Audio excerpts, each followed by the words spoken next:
All right, a huge welcome to all you future IT and business leaders from Tarleton State. In this explainer, we're going to jump in and get a strategic preview of Chapter 8 to get you set up with the key concepts you'll need to really master network segmentation.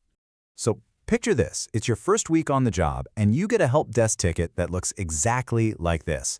You've got performance problems, security demands, and you need to add new flexibility all at once. And hey, this isn't some made-up scenario, right? This is literally a Tuesday in any IT department. It's the classic chaos that happens on a single, flat, unorganized network. So, what's going on here?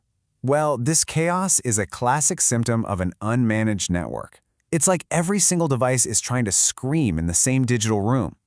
To bring some order to all that noise, you need a core strategy, and that strategy is called network segmentation.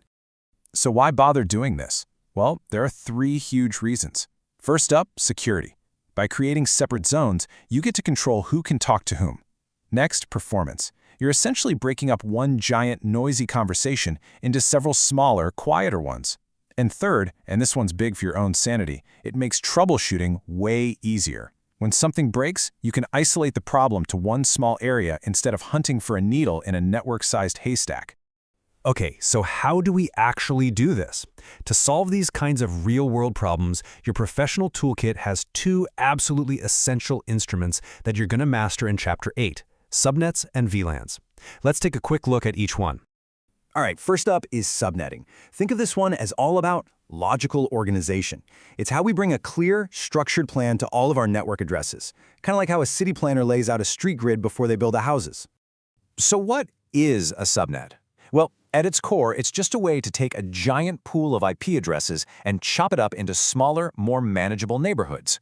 The analogy that always works for me is this. If your entire network is a city, then subnets are basically the zip codes that group addresses into specific logical areas.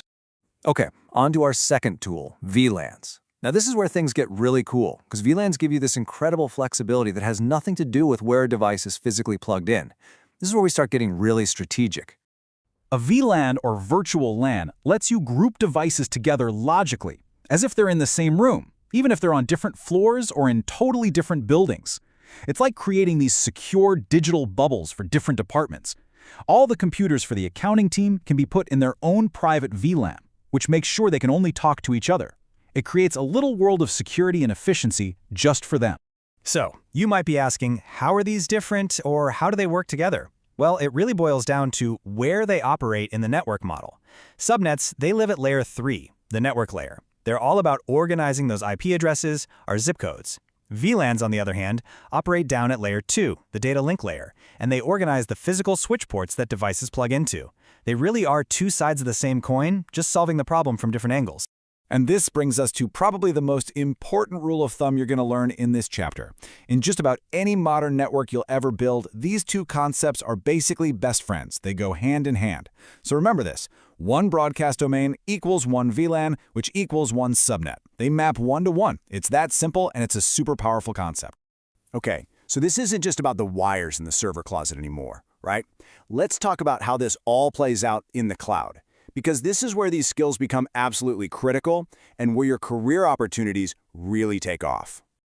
The second you log into a cloud provider like Amazon Web Services or Microsoft Azure, you're going to see these exact same ideas. You'll create what's called a virtual private cloud, a VPC, which is just your own private, isolated piece of the public cloud. And guess what you do next? You segment it. You'll create public and private subnets, putting your web servers out in the open and keeping your secure databases locked down tight. And this is the big so what right here. Mastering what you learn in this chapter about subnetting and VLANs isn't just for a test. It is literally your ticket to the big leagues, managing the complex, scalable, and secure cloud infrastructures that run pretty much everything today. So, as you get ready to dive into Chapter 8, I want you to think of this as your mission brief. Here's exactly what you should be zeroing in on to get the most out of your reading time. As you're reading, really focus on the nitty-gritty details. Ask yourself, how does a device actually know which subnet it belongs to? You want to dig into the difference between access ports and trunk ports for VLANs. That's super important. Keep an eye out for real-world examples of how VLANs and subnets are always working together. And of course, always be thinking, how does this translate to the cloud? What do they call this concept in AWS? That's how you build a bridge from theory to hands-on skill. So we'll leave you with this thought. This chapter isn't just about memorizing some rules. It's about handing you a really powerful toolkit. The goal here isn't for you to just be a technician who can follow a diagram. The real goal is for you to become a strategic architect, someone who can design a network that's not just working today, but is secure, efficient, and ready for whatever comes next. All right, good luck with the reading.